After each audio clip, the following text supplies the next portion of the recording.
Todos conocen a la icónica guarachera de Cuba, cuya voz y carisma la convirtieron en una leyenda de la música latina. Desde la salsa hasta el bolero, su impacto trasciende las fronteras del Caribe y celebra la rica cultura latinoamericana. Pero detrás de su fama y la fortuna se esconde algo que poca gente sabe. Hoy te contaremos las cosas más interesantes y escalofriantes de Celia, una vida llena de tristeza y una gran pelea por el dinero que empezó justo después de que ella muriera.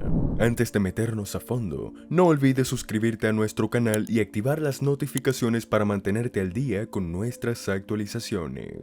Número 1. El gobierno de Estados Unidos la creía una espía cubana. A pesar de que Celia Cruz había huido de Cuba, que era una exiliada que tenía prohibido volver y que el mismo gobierno de Fidel Castro la había señalado como traidora y enemiga pública, el gobierno estadounidense tampoco la miraba con buenos ojos. Sí, a pesar de que ella era una férrea detractora de Fidel Castro y de sus ideales comunistas, altos funcionarios estadounidenses no creían que ella realmente fuera una aliada contra el comunismo. Y es que por alguna razón documentos desclasificados de la agencia de inteligencia estadounidense la señalan como posible espía comunista infiltrada en territorio estadounidense. Expertos creen que la razón fue que algunas emisoras cubanas dentro de Estados Unidos, conocidas por tener inclinaciones comunistas, con frecuencia colocaban las pegajosas canciones de Celia Cruz. Número 2. Celia también fue actriz. Una faceta muy poco conocida de la guaracha cubana fue la de actriz. Durante el tiempo que vivió en México, tras decidir no volver a Cuba, Celia incursionó en algunas producciones audiovisuales donde participó como extra o invitada musical. Pero después de consolidarse como una estrella a nivel mundial, llegó a incluso ser protagonista. Algunas de las películas y telenovelas fueron The Mambo Kings, en 1992, The Paris Family, en 1955, Valentina, de 1993 a 1994, El alma no tiene color, en el 97. Entre el 48 y el 96 participó en 11 películas en total. Número 3. Sí volvió a Cuba. Durante 30 años, Celia no había podido regresar a su querida Cuba y no es que no haya querido, es que el gobierno no se lo permitía, y si lo hacía probablemente habría sido encarcelada y jamás se le hubiera vuelto a ver libre. Sin embargo, en 1990 pasó uno de esos momentos únicos por los que vale la pena esperar. Ese año finalmente pudo volver a Cuba, aunque no directamente. Resulta que fue invitada a realizar una presentación en la base estadounidense de Guantánamo, ubicada en la isla. ¿Pueden imaginar lo emotivo, simbólico y nostálgico de aquel momento para Celia? Allí tan cerca de su familia pero al mismo tiempo tan lejos, separada de todo lo que amaba por razones políticas. Para tener un pedacito de su tierra, llenó una bolsita de arena de la isla para llevarla de vuelta a Estados Unidos, la cual pidió que fuera colocada en su ataúd al morir. Deseo que se le cumplió años después. Número 4. Nace de una familia sencilla. Bajo el nombre legal de Úrsula Hilaria Celia de la Caridad Cruz Alfonso, la famosa cantante Celia Cruz nació en el barrio de Santo Suárez de La Habana, en Cuba, el 21 de octubre de 1924. Cabe destacar que no se sabe con exactitud el año de su nacimiento, pues algunas fuentes indican que nació 4 años antes y otras en 1925, datos que nunca se pudieron comprobar debido a que la estrella se negaba a confesar su edad. Fue hija de un fogonero de ferrocarril, Simón Cruz, y de Catalina Alfonso Ramos, una ama de casa. Tuvo también 3 hermanos, Dolores, Gladys y Bárbaro, siendo ella la segunda hija del matrimonio, además de una gran cantidad de primos, y fue precisamente con todos sus parientes más pequeños que comenzó a demostrar su talento, pues acostumbraba a arrullarlos con canciones de cuna. Número 5. Un talento innegable. Su madre, que también tenía una voz espectacular, y se dio cuenta de que Celia había heredado ese don mientras caminaban por la zona costera de la ciudad. Cuando tenía solo unos 12 años de edad, la pequeña Celia cantó para un turista, quien quedó tan encantado con su voz y su carisma que tuvo que comprarle un par de zapatos como obsequio, lo que Celia consideraría su primer pago y del que siempre hablaría en futuras entrevistas, un par de zapatos. Y lo cierto es que la marcaría, porque entendería el poder de su talento para obtener dinero a cambio. Y es que a partir de ese momento, para la pequeña cubana se convirtió un hábito cantar canciones para los turistas. De De hecho, se volvió muy hábil en la búsqueda de turistas que quisieran recompensarla por sus canciones, y así terminaría consiguiendo zapatos para todos los niños de la familia. Aunque no sería únicamente por cuestiones monetarias, la música fue enamorándola con el paso del tiempo. Podía expresar y drenar toda esa energía que llevaba por dentro. Las ganas de mejorar y probar cosas nuevas llevaron a Celia a comenzar a observar a las orquestas desde las ventanas de los cafés. Y eso fue suficiente para aumentar sus ganas de ser ella quien estuviera en esos escenarios haciendo ese tipo de bailes deslumbrantes, aunque perseguir sus sueños no sería tan fácil. Número 6. No recibe el apoyo que esperaba. Ese sueño no era compartido por todos en la familia de la cubana, pues para ese momento su madre era la única que aprobaba esa afición. Su padre, quien tomaba las decisiones, quería que fuese maestra de escuela, lo que terminaría llevando a Celia a estudiar para convertirse en maestra. Aún así, pudo más su amor por la música, y cuando estaba por terminar la carrera que su padre deseaba, la abandonó para ingresar en el Conservatorio Nacional de Música. Probablemente esta sería la mejor decisión de su vida, porque no terminaría siendo una maestra adoctrinando niños en un país comunista, sino que se convertiría en una de las cantantes latinas más grandes, galardonadas y famosas de la historia, y comenzaría a ver frutos más pronto que tarde. Número 7. Sus primeras presentaciones y reconocimientos. Para esa época en la que abandonó la escuela ya cantaba y bailaba en las corralas habaneras y tenía participaciones en programas radiofónicos de competencias, como La Hora del Té o La Corte Suprema del Aire. De hecho, fue en ellos donde obtuvo sus primeros reconocimientos, como un pastel o cadenas de plata, hasta que consiguió su primer pago de $15 por su interpretación del tango Nostalgias en Radio García Serra. Con el paso del tiempo, Celia cantó en orquestas como Gloria Matancera y Sonora Caracas. En 1948, Roderico Rodney Neira fundó el grupo de bailarinas y cantantes Las Mulatas de Fuego, y la cubana fue contratada como cantante del grupo, alcanzando un gran éxito y realizando presentaciones por México y Venezuela. Con Las Mulatas de Fuego, Celia grabó algunas canciones y poco tiempo después comenzó a cantar en algunos programas musicales en la radio Cadena Suaritos, en donde incluso grabó un tema junto al cantante Obdulio Morales. Los temas que grabó en aquel momento serían añadidos más tarde a una de las primeras colecciones de sus trabajos en un disco de larga duración. Número 8. Llegó su momento de brillar. Para el año 1950, luego de haber participado en varias emisoras, pasó a formar parte del elenco del célebre cabaret Tropicana, momento en el que fue descubierta por el director de la Sonora Matancera, el guitarrista Rogelio Martínez, quien la contrató como reemplazo de Mirta Silva, la ex solista oficial de la orquesta. Para el momento, la Sonora Matancera tenía más de 2 décadas de trayectoria y era una orquesta popular y exitosa en Cuba gracias a sus ritmos negros y sus trompetas. Pero poco se podía llegar a comparar esa fama con la que se conseguiría la orquesta luego de que Celia Cruz se convirtiera en su primera vocalista. Pues a partir de ese punto llegó el momento de brillar para ella y para la Sonora Matancera. En su primer ensayo con la orquesta, Celia conoció a su futuro esposo Pedro Knight, quien era el segundo trompetista de la agrupación. Su debut con ellos fue el 3 de agosto de 1950. Cruz aportó su Cao Cao Maní Picao, que se convirtió en un éxito, así como Burundanga, tema que la llevó a Nueva York en abril de 1957 para recoger su primer disco de oro. La cubana se había ganado ya varios de los apodos y títulos con los que quisieron distinguirla. Fue la Reina Rumba, la Guarachera de Oriente y desde sus primeras giras en otros países la Guarachera de Cuba. Número 9. Se ve obligada a abandonar su país. El 1 de enero de 1959, ante el triunfo de la revolución liderada por Fidel Castro y el Che Guevara, la orquesta tuvo que andar por otros caminos. El 15 de junio de 1960, la Sonora Matancera consiguió el permiso para presentarse en México debido a un jugoso contrato que se había ganado la orquesta.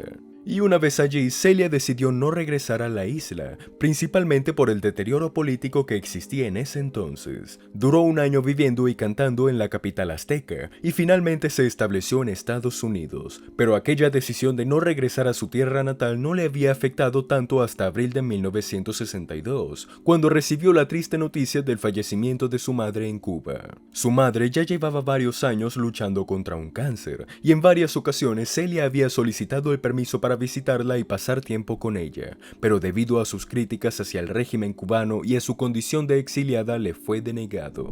Número 10. Comienza su carrera como solista. Unos meses después, el 14 de julio de 1962, Celia Cruz se casó con el primer trompetista de la orquesta, Pedro Knight, aquel hombre a quien había conocido en su primer ensayo. A partir de 1965, Celia se retiró como cantante estelar de la Sonora Matancera y comenzó su trayectoria como solista. Ese año lanzó su primer disco de solista. Esto hizo que la orquesta se encontrara en una época complicada, así que el esposo de la cantante también decidió retirarse para convertirse en su representante y director personal. Durante ese tiempo, Celia también obtuvo la nacionalidad estadounidense, pues ya tenía 5 años viviendo en el país como asilada política, y finalmente en 1966 fue contactada por el percusionista Tito Puente para actuar con él, lo que resultó en que grabaran 8 de sus álbumes juntos. Número 11. La salsa llega a su vida. Hasta ese momento, Celia ya se había convertido en todo un éxito. De hecho, las canciones que compuso durante esos años son algunas de las más sonadas en la actualidad. Pero pronto vino un cambio que multiplicaría esa fama. Se trataba de su entrada en el mundo de la salsa. En 1973 se unió al pianista y artista exclusivo del sello disquero Fania, Larry Harlow, siendo la cabeza en un concierto de música afrocubana en el Carnegie Hall de Nueva York. Allí Celia interpretó Gracia Divina, su primera canción del género de la salsa y la que se convertiría en la puerta a este nuevo ritmo. El álbum que resultó de este encuentro fue producido por Jerry Masucci, quien es considerado uno de los creadores del género de la salsa junto al músico dominicano Johnny Pacheco. Número 12. Un estilo único e incomparable. Al igual que su música, el estilo de Celia Cruz evolucionó durante su larga carrera, reflejando las modas y los momentos sociales de cada época, y sobre todo demostrando su propia identidad como artista. Sus vestidos eran súper llamativos, con colores vivos, lentejuelas, plumas, piedras y otros accesorios que hacían que fuera inconfundible en cualquier lugar. Celia también se destacó por sus esculturales zapatos hechos a la medida con tacones de formas geométricas que desafiaban la gravedad y que pocos podían comprender. Aunque al día de hoy pocas personas se atreverían a usarlos, para ella eran los zapatos más cómodos del mundo, y es por eso que tenía su propio zapatero, el diseñador mexicano Miguel Nieto. Además, la cubana se caracterizaba por llevar pelucas bastante llamativas. Eran una parte imprescindible de su estilo, aunque la idea de usarlas fue en un principio una necesidad y no una elección. Como se alisaba el cabello con una plancha cliente, poco a poco se le comenzó a caer, así que su peluquero en Nueva York le dijo que debía comenzar a usar pelucas, y desde ese momento empezó con las pelucas negras, pero no tardó en añadir colores llamativos como verde, amarillo y rosa. De hecho, antes de que este tipo de pelucas se pusieran de moda, ya Celia las llevaba. Se podría decir que fue quien impuso esa moda. Gran parte de su vestuario ha sido donado al Smithsonian y a otras instituciones, y la fundación que gestiona su patrimonio, la Celia Cruz Legacy Project, cuenta con unos 150 vestidos, 35 pares de zapatos y una variada oferta de pelucas para exhibición y donación. Número 13. Más colaboraciones y premios. Luego de sus múltiples actuaciones, Celia Cruz participó en un legendario concierto grabado en vivo en el Yankee Stadium con Fania All Stars, un conjunto integrado por varios músicos de grupos latinos que grababan para el sello Fania, entre ellos Héctor Lavoe y Willie Colón. Fue con este conjunto que tuvo la oportunidad de visitar Reino Unido, Francia y Zaire. Celia Cruz terminó firmando un contrato con la casa discográfica de Masucci y en 1974 lanzó su álbum Celia y Johnny, con Johnny Pacheco, que sería el primero de 3 y obtendría un disco de oro. Luego, para 1977, grabó su primer disco con el trombonista y orquestador de salsa Willie Colón, titulado Only They Could Have Made This Album. Pero no sería la única vez que se podría disfrutar de esta fusión, pues se repetiría más adelante con gran éxito en 1981, con el álbum Celia y Willie, y en 1987 con el disco The Winners. En 1982, Celia Cruz se reencontró con la Sonora Matancera, grabando el disco Feliz Encuentro. Fue precisamente en ese año en que la cantante recibió el primer homenaje de su carrera, en el Madison Square Garden de Nueva York. En 1987 realizó un concierto en Santa Cruz de Tenerife, España, el cual fue reconocido por la editora del libro Guinness de los Récords como el show más grande al aire libre de entrada gratuita. Y no era para menos, pues el concierto congregó a más de 250.000 personas. Azúcar era su contagioso grito, la contraseña de apertura y cierre de sus conciertos y canciones, y la clave para hacerse conocer en todo el mundo. El siguiente año, Celia comenzó a experimentar con otros géneros, y fue de allí que nació el dueto Vasos Vacíos, con la banda de rock argentina Fabulosos Cadillacs. En 1989, la cubana consiguió su primer premio Grammy por el disco Ritmo en el Corazón. Además, fue invitada a la celebración de los 65 años de la Sonora Matancera en el Central Park de New York. Durante ese tiempo, su asociación musical con Fania All Stars fue acabando de forma progresiva. Todo esto debido a la caída del éxito de la salsa. Número 14. Nuevos discos con más azúcar que nunca. En 1998 sacó el disco Mi vida es cantar, del cual se nació uno de sus temas más exitosos, La vida es un carnaval. ¿Quién no ha escuchado ese clásico? En el año 2000 lanzó un nuevo disco patrocinado por Sony Music, Celia and Friends, grabado en vivo en Hartford, Connecticut, y en donde colaboró de nuevo con Tito Puente, quien fallecería poco después. Fue en ese mismo año que se inauguró la primera edición de los Grammy Latinos en el Staples Center de Los Ángeles, y precisamente fue Celia Cruz la encargada de inaugurar la entrega de premios. Para ello realizó una actuación junto a Gloria Estefan y Ricky Martin, y además fue galardonada con su primer Grammy Latino, el cual obtuvo por segunda vez en el 2001, gracias a su disco Siempre Viviré. En el 2002 lanzó el álbum La Negra Tiene Tumbao, en donde nuevamente probó algo diferente, en esta ocasión con las variantes modernas para ese momento de los ritmos caribeños, influidos principalmente por el rap y el hip hop. Y ese álbum la hizo merecedora de su tercer Grammy Latino y un segundo Grammy estadounidense. Número 15. Últimos días de su vida. En ese mismo año, el 2002, durante una presentación en México, Celia empezó a perder el control del habla. Fue entonces cuando descubrieron que tenía un glioma, o lo que es lo mismo, un tumor cerebral muy agresivo. Al descubrirlo, decidió someterse a una operación para extirparlo a finales de ese año, para luego intentar retomar su carrera artística, pero lamentablemente su enfermedad ya no tenía remedio. Sabiendo que le quedaban pocos días a su vida, grabó su último disco, titulado Regalo del Alma. Tuvo su última aparición en público en un homenaje que le rindió la comunidad latina por parte de la cadena hispana estadounidense Telemundo, en el que participaron figuras como Gloria Estefan, Marc Anthony, Olga Tañón, La India, Gloria Gaynor y Patti LaBelle, entre otros.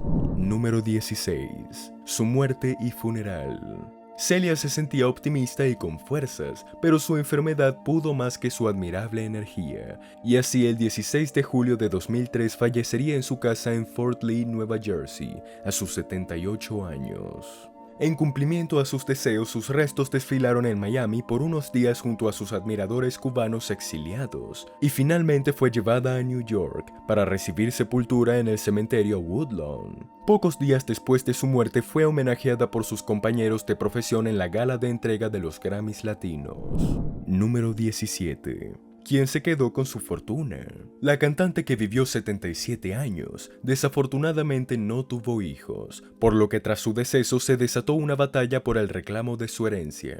Entre los que buscaron quedarse con ella estaban su viudo Pedro Knight, su hermana Gladys Baker y Luis Falcón, un muchacho que casi fue adoptado por Celia Cruz y quien quedó como albacea. Durante esta lucha aparecieron varias acusaciones. Una de las más escandalosas fue la de Gladys Baker, quien acusó a Knight de quedarse con $400,000 que le pertenecían de la herencia, porque sería Pedro Knight quien se quedaría con la herencia, le correspondía legalmente. Por otra parte, en 2007, la Corte de New Jersey obligaría a Luis Falcón a pagar una indemnización de $2.5 millones por haber cometido fraude contra Gladys Baker y Ernestina Morrison Knight, hija del viudo. Esto ha sido todo por hoy. Es el final de la historia de Celia Cruz. Solo queda preguntarnos, ¿Celia Cruz realmente fue feliz? Si pudiera volver el tiempo atrás, ¿haría todo igual? Déjanos tu respuesta en los comentarios.